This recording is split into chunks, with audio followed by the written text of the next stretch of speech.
सुप्रभात बच्चों, मेरा नाम पायल अग्रवाल है। मैं हूं आपकी हिंदी की अध्यापिका। बच्चों, आज हम पढ़ेंगे पाठ 8 विराम चिन्ह और अशुद्धि शोधन के बारे में। विराम चिन्ह क्या होते हैं? हम कुछ भी बोलते हैं या लिखते हैं तो हमें एक हल्का सा आराम देना होता है, ठीक है? तो उसे हम कहते हैं बच्चों विराम चिन्ह, यानी कि थोड़ा सा रुकना होता है, कुछ ठहराव करना होता है, क्योंकि हम पूरा वाक्य एक साथ नहीं बोल सकते हैं और इसकी जरूरत हमें बहुत पड़ती है। पर हमें विराम चिन्ह बहुत देख के लगाने चाहिए, क्योंकि कई बार क्या होता है, हमें विराम चिन्ह अगर हम गलत लगाएंगे तो उसका अर्थ बदल जाता है, ठीक है? और अशुद्धि शोधन क्या होता है बच्चे? कुछ वाक्य या कुछ शब्द होते हैं जो अशुद्ध होते हैं, उनको हमें शुद्ध करना होता है और ये हमें व्याकरण सिखाती है, ठीक है? चलिए आइए विराम चिन्ह को देखते हैं, कुछ अशुद्धि शोधन को देखते हैं, बढ़ते हैं पाठ की ओर। पाठ 8 विराम चिन्ह और अशुद्धि शोधन। विषय प्रवेश। लिखते समय वाक्य के बीच में या अंत में किसी न किसी विशेष भाव के लिए कुछ प्रतीकों का प्रयोग किया जाता है बच्चों, ठीक है, जिन्हें हम विराम चिन्ह कहते हैं। क्षेत्रीय बोलचाल की भाषा का असर और उच्चारण संबंधी त्रुटि आदि के कारण हम व्याकरण की दृष्टि से अशुद्ध लेखन कर देते हैं। इनका संशोधन अशुद्धि शोधन कहलाता है। देखिए विषय विश्लेषण। विराम चिन्ह, विराम का अर्थ होता है रुकना या ठहराव, ठीक है? विराम मतलब आराम करना, ठीक है, थोड़ा देर रुकना। जिन प्रतीक चिन्हों का उपयोग वाक्य में रुकने या भाव दर्शाने के लिए, मतलब कि भाव विशेष को दर्शाने के लिए किया जाता है, उन्हें विराम चिन्ह कहते हैं, ठीक है बच्चों? इनके अभाव में वाक्य का सही अर्थ स्पष्ट नहीं होता। अगर ये विराम चिन्ह ना हो तो आपको समझ में नहीं आएगा कि हमें से बोला क्या जा रहा है। इनके प्रयोग से वाक्य का आश्रय स्पष्ट हो जाता है। जब हम विराम चिन्ह लगा देते हैं तो हमें वाक्य समझ में आ जाता है। देखिए जैसे आयुष आया है, सामान्य सूचना आयुष आया है, ठीक है, आयुष आया है। अब आपको समझ में नहीं आ रहा है क्या आयुष आया है, पर यहाँ पे प्रश्नवाचक चिन्ह लग रहा है, तो आपको ये समझ में आ रहा है कि मुझसे पूछा जा रहा है कि वो आया है या नहीं आया है ना? आयुष आया है, आश्चर्य का भाव है, क्योंकि विस्मयादि बोधक चिन्ह है, ठीक है? तो इसका मतलब क्या है बच्चों के चिन्ह से ही हमें पता चलता है कि हमसे बोला क्या जा रहा है। हिंदी में निम्नलिखित विराम चिन्हों का प्रयोग होता है। देखिए पूर्ण विराम चिन्ह, चिन्ह, अल्प विराम चिन्ह, ठीक है बच्चों, अर्ध विराम चिन्ह, देखिए ये है अर्ध विराम चिन्ह, उप विराम चिन्ह, तो बिंदी हो जाती है उप विराम चिन्ह, प्रश्न सूचक चिन्ह, विस्मय आदि बोधक चिन्ह, योजक चिन्ह, क्या है ये? योजक चिन्ह, उद्धरण चिन्ह, ये है आपका उद्धरण चिन्ह, निर्देश, जहां पे निर्देश दिया जाता है, ठीक है, थोड़ा ये बड़ा होता है। देखिए योजक चिन्ह से थोड़ा सा बड़ा होता है। कोष्टक चिन्ह, जब हम ब्रैकेट कर देते हैं, कोष्टक चिन्ह। और लाघव चिन्ह, जैसे डॉक्टर वगैरह के आगे लग जाता है ना, लाघव चिन्ह। मौखिक अभिव्यक्ति बच्चों, व्याकरण सम्मत भाषिक पृष्ठभूमि का ज्ञान, शुद्ध उच्चारण क्षमता का विकास, श्रवण वाचन पठन श्रवण कौशल। देखिए पूर्ण विराम चिन्ह वाक्य के अंत में लगाया जाता है, ठीक है, वाक्य के पूर्ण होने पर अर्थात एक भाव या विचार की पूर्णता पर पूर्ण विराम चिन्ह का प्रयोग किया जाता है, जब हमारा वाक्य समाप्त हो जाता है। वाक्य चाहे छोटा हो या बड़ा, पूर्ण विराम चिन्ह उसके अंत में ही आता है, ठीक है। जैसे रमेश घर जाता है, पूर्ण विराम चिन्ह है। आयुष नहीं पढ़ता है, जल्दी जाओ, ये सब क्या है? पूर्ण विराम चिन्ह है बाद में, क्योंकि हमारा वाक्य खत्म हो गया, ठीक है। अल्प विराम चिन्ह में बच्चों थोड़ा सा रुकना होता है, ठीक है। यह चिन्ह निम्नलिखित स्थितियों में प्रयोग किया जाता है। एक प्रकार के दो या तीन अधिक शब्द आ जाए तो अल्प विराम का चिन्ह का प्रयोग किया जाता है, ठीक है। जैसे रमेश, अजीत, हरि, सबके नाम है, देखो आप, प्रणव, अमन, नमन, रमीन, ये सब क्या नाम है, तो इसमें अल्प विराम चिन्ह का प्रयोग किया गया है, ठीक है। जैसे मेरे पापा आम, केले, सेब, केले लेकर आए, तो आम, केले, सेब क्या है? सब फलों के नाम है, तब दे दिया, ठीक है। संबोधन के बाद जैसे आयुष तुम इधर जाओ, सुनो, मेरी बात ध्यान से सुनो, ठीक है। सुनो के बाद हल्का सा हमें आराम देना है। उद्धरण चिन्ह से पहले देखिए चाचा जी ने कहा, चाचा जी ने कहा, देखिए, ठीक है। अब उद्धरण चिन्ह आ गया। आज हम लाल किला देखने जाएंगे, आज हम लाल किला देखने जाएंगे। पत्र में अभिवादन लिखते समय, समापन के समय, पता लिखते समय तथा महीने की तारीख और वर्ष को अलग अलग करने के लिए, ठीक है, जैसे पूज्य पिताजी अभिवादन, भवदीय समापन, ठीक है, अमन सिन्हा L5024 524 पीतमपुरा, पता 7 सितंबर 7 नवंबर 2016, तारीख और सन, इन सब में क्या होता है, इनका प्रयोग किया जाता है। अर्ध विराम चिन्ह बच्चों थोड़ा अधिक रुकना पड़ता है इसमें, ठीक है। पूर्ण विराम चिन्ह मतलब पूर्ण विराम और अल्प विराम के मध्य का चिन्ह, मध्य का चिन्ह अर्ध विराम चिन्ह, इसमें पूर्ण विराम कम समय तथा अल्प विराम से अधिक रुकना पड़ता है। अल्प विराम में आप थोड़ा सा रुकेंगे, इसमें आप हल्का ज्यादा रुक जाएंगे, ठीक है। अर्ध विराम यानी कि अर्ध बीच का। भारत संसार का धर्मगुरु है, ऐसा सभी मानते हैं, ठीक है। ज्यादा रुकेंगे इस पे, मैं आपका पैसा चुका दूंगा, निश्चित रहिए, ऐसे, ठीक है। आप रुकेंगे थोड़ा इस पे। प्रश्नवाचक चिन्ह है बच्चों, इसके तो नाम से स्पष्ट हो रहा है, जहां से हमसे प्रश्न पूछा जा रहा है, जैसे तुम कहाँ रहते हो, अब हमें आपको उत्तर मिलेगा, आप कहाँ रहते हो, आपको उत्तर मिलेगा, ठीक है। जिन वाक्यों में प्रश्न पूछा जाता है, पूर्ण विराम के स्थान पर प्रश्नवाचक चिन्ह लगा दिया जाता है। जैसे बच्चों आप कौन है, आप कहाँ से आए हैं, प्रश्नवाचक चिन्ह है, ठीक है। विस्मयादि बोधक चिन्ह है बच्चों, जब घृणा, शोक, हर्ष, ये सब है, खुशी हो आपको, अगर मैं आपको कहूं वाओ इतना सुंदर घर, वाओ, विस्मयादि, छी कितना गंदा, छी, ठीक है। अरे तुम क्या कर रहे हो, अरे, विस्मयादि बोधक चिन्ह। आश्चर्य, भय, घृणा, हर्ष, शोक आदि भावों को प्रकट करने के लिए इस चिन्ह का प्रयोग किया जाता है। जैसे अरे तुम यहाँ कैसे, अरे के बाद लग गया वाह क्या सुंदर दृश्य, वाह के बाद लग गया अरे भारत हार गया, भारत, ठीक है। निर्देशक चिन्ह, जहां पे आपको निर्देश दिया जाता है कि आपको करना है। निर्देशक चिन्ह का प्रयोग निम्नलिखित वाक्यों में होता है, विषय विभाग संबंधी हर शीर्षक के आगे जहां उद्धरण देना हो, उदाहरण या जैसे के बाद लेखक के नाम के आगे, तथा संवाद बोलने वाले की बात से पहले इसका प्रयोग किया जाता है। जैसे आप देखो, आकाश आज मैं दशहरा मेला देखने जा रहा हूं, ठीक है, निर्देश आ गया। सोनिया मुझे घर जल्दी जाना है, ठीक है। अब योजक चिन्ह क्या है बच्चों, जैसे जैसे नाम आ जाते हैं, जैसे सीता गीता, सीता गीता में योजक चिन्ह लग जाएगा, ठीक है। योजक का अर्थ होता है जोड़ने वाला, रात दिन जोड़ने वाला है। इसे योजक दो शब्दों को जोड़ने के लिए अर्थात समासिक पदों, पुनरुक्त या युम्न शब्दों के बीच में लगाया जाता है। जैसे राम श्याम दोनों अच्छे मित्र, राम श्याम जोड़ रहा है एक दूसरे को, सीता गीता अच्छी दोस्त है, ठीक है। उद्धरण चिन्ह, उद्धरण एक खड़े या दुहरे दो प्रकार के होते हैं।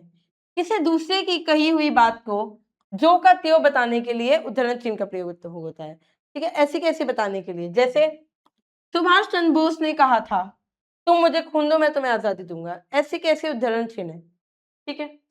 लाघव चिन्ह क्या बच्चा, शब्दों को संक्षिप्त रूप में लिखने के लिए, छोटा लिखने के लिए इस चिन्ह का प्रयोग किया जाता है, छोटा लिखने के लिए। जैसे देखिए डॉक्टर, आपने लाघव चिन्ह, पंडित है ना, उत्तर प्रदेश लाघव चिन्ह लगा दिया, ईस्वी लाघव चिन्ह लगा दिया, कृपया पृष्ठ उलटिए, ठीक है, लाघव चिन्ह। कोष्ठक चिन्ह होता है बच्चों बांधना, यानी कि ब्रैकेट कर देना। किसी पद का अर्थ प्रकट करने के लिए या किसी वाक्यांश के अर्थ को प्रकट करने के लिए इसका प्रयोग किया जाता है, ठीक है। नाटक में पात्र की क्रिया आदि का चित्रण करने के लिए कोष्ठक चिन्ह का प्रयोग किया जाता है। देखिए जैसे सतत यानी लगातार अध्ययन करने से हर कार्य आसान होता है, लगातार इसका अर्थ, ठीक है। द्वारपाल सिर झुकाकर, राजन संवाददाता आना चाहता है। क्रम सूचक अंकों एवं शब्दों को अलग दिखाने के लिए, कई बार ऐसा भी होता है जैसे कुछ लिखा होता है पर कुछ लिखा होता है उसका अर्थ भी होता है, तो वो ब्रैकेट में आ जाता है कि वो ना समझ में आए तो आप उससे उसका अर्थ जान सकते हैं, ठीक है। लेखन कौशल है सज्जन क्षमता और पाठ अवबोधन, ज्ञान समझ और तार्किक विवेचन। अशुद्धि शोधन है बच्चों, ये जब हम कोई शब्द या वाक्य बोलते या लिखते हैं तो बहुत सी सामान्य गलतियां कर देते हैं। ठीक है, बहुत सी गलतियां कर देते हैं। कई गलतियां तो इतनी प्रचलित हो जाती है कि अधिकांश विद्यार्थी भी मूल वंश उन्हें सही समझ लेते हैं। ठीक है, कई गलतियां ऐसी भी हो जाती है कि कुछ लोग उसे सही समझ लेते हैं। कई लोग श को श का उच्चारण भी सा की ही तरह करते हैं, जैसे इंग्लिश या इंग्लिश, श की जगह सा लग गया। बोलना षड्यंत्र या षड्यंत्र, बोलना आदि। ठीक है, श की जगह सा लगा दिया यहाँ पे। अशुद्धियां भाषा की सुंदरता को खराब करती है, इसे इन्हें सुधारना अशुद्धि शोधन कहलाता है। ठीक है, शब्द संबंधी कुछ अशुद्धियां और उनके शुद्ध रूप देखिए इस प्रकार है।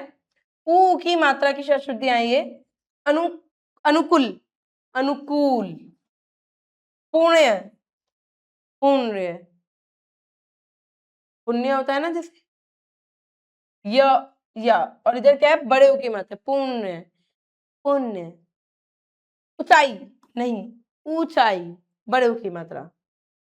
ऊपर, ऊपर नहीं, ऊपर। पूज्य, पूज्य नहीं, पूज्य। प्रतिकूल, प्रतिकूल नहीं होता, प्रतिकूल, बड़े ऊ की मात्रा।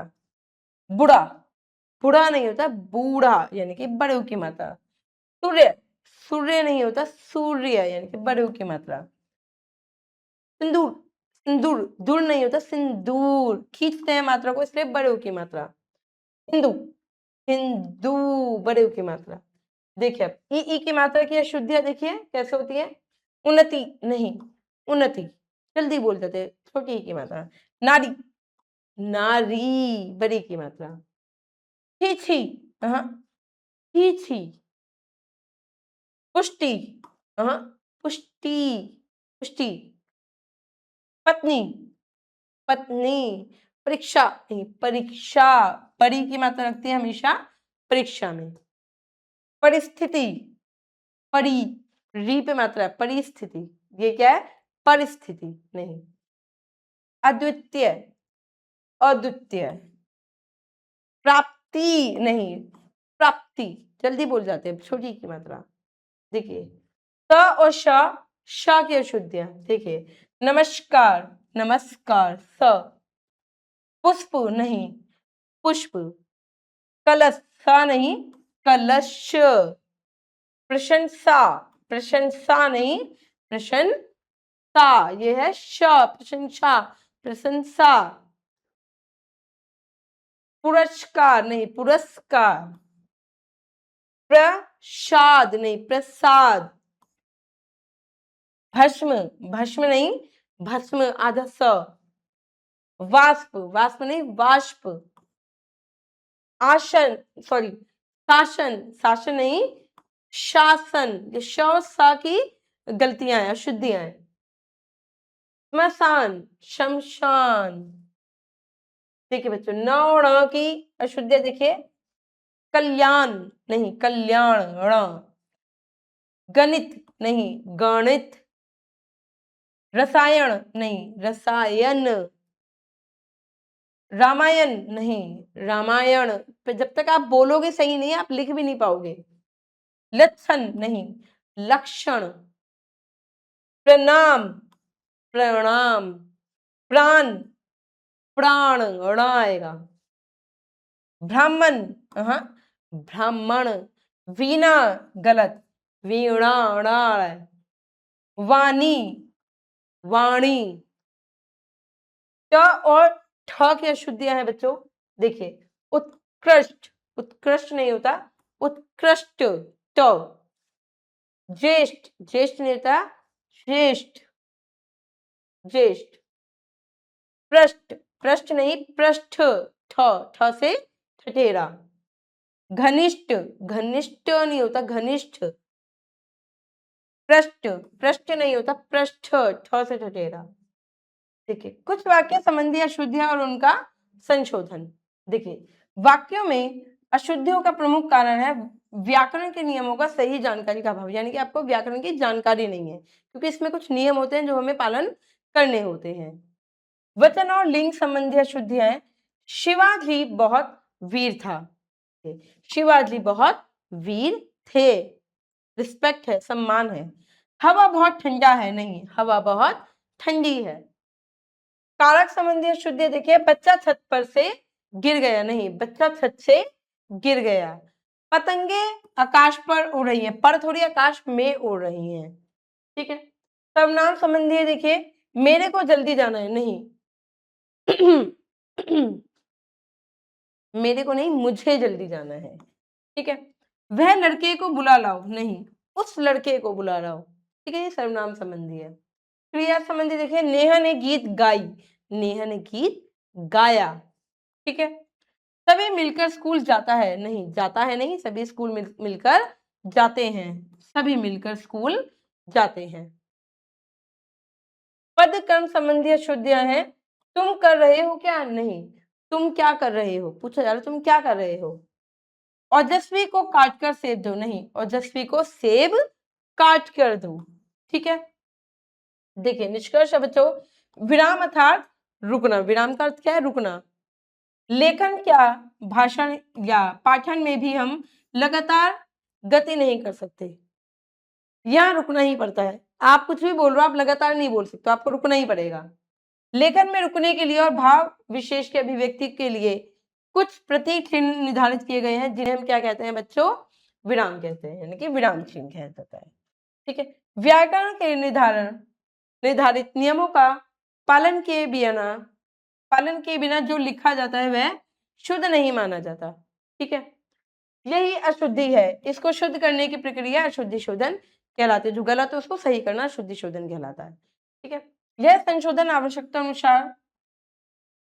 अनुसार शब्द और वाक्य दोनों स्तरों पर होता है।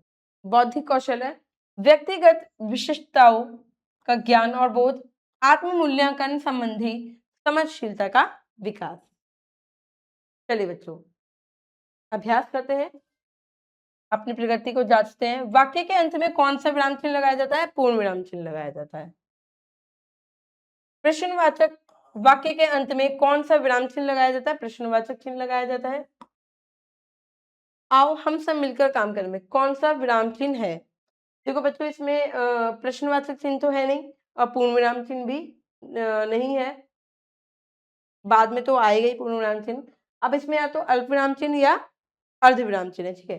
तो अब ये तो अलग दिया हुआ है, तो आओ यहां लगा देते हैं, आओ हम सब मिलकर काम करें। तो आओ के बाद हमने क्या करा, थोड़ा सा अल्प विराम चिन्ह लगा दिया, ठीक है। तो आप अल्प विराम चिन्ह लगाइए यहाँ पर, ठीक है बच्चों। देखिए अशुद्धियां मूलतः कितने रूपों में सामने आती हैं, दो रूपों में, यानी कि शब्द और वाक्य में, ठीक है बच्चों।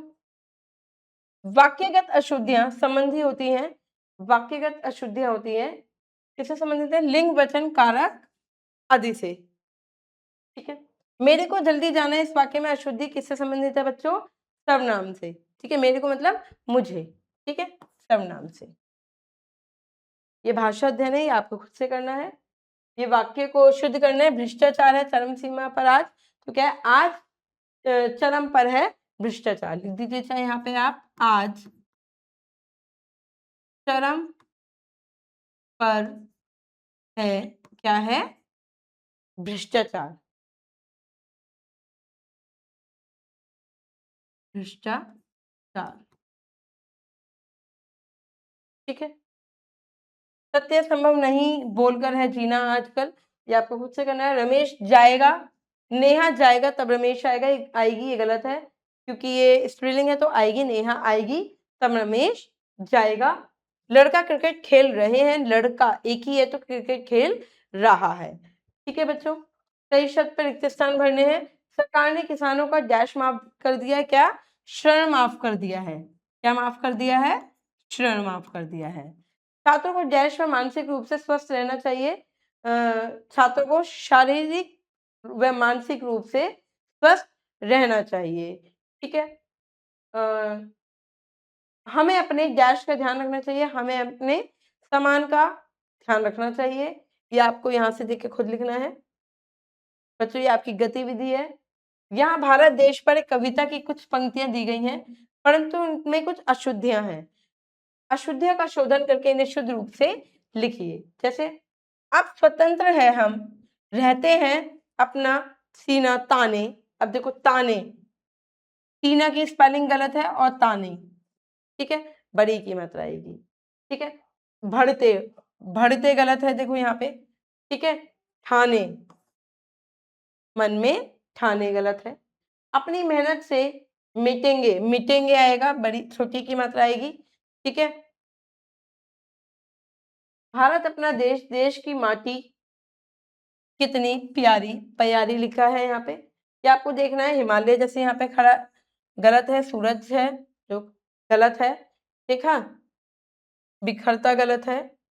ये आपको कुछ-कुछ चीज़ें देखनी है जो यहाँ पे गलत लिखी गई हैं, अशुद्धियाँ हैं जो आपको यहाँ पे ठीक करनी है। ठीक है बच्चों? ये यहाँ पे चित्र पहचानो और उनके बारे में 2-2 वाक्य बनाने हैं आपको, ये आपकी गतिविधि है। सूरज के बारे में 2 वाक्य बनाना है। सूरज हमें क्या देता है बच्चों? रोशनी देता है ना? नई किरण देता है आशा की। नदी देखिए हमें जल दे रही है, ठीक है? मेंढक हमें क्या देता है? ये आपको मतलब ये आपको लिखना है। हरे कलर का मेंढक होता है, टर-टर करता है। ये आपको लिखना है बच्चों, ठीक है? आशा करती हूँ बच्चों ये अशुद्धि शोधन और विराम चिन्ह आपको समझ में आ गए होंगे। अब मैं मिलूँगी आपसे अगली कक्षा में। जब तक के लिए आप खुश रहिए, अपना ध्यान रखिए। धन्यवाद।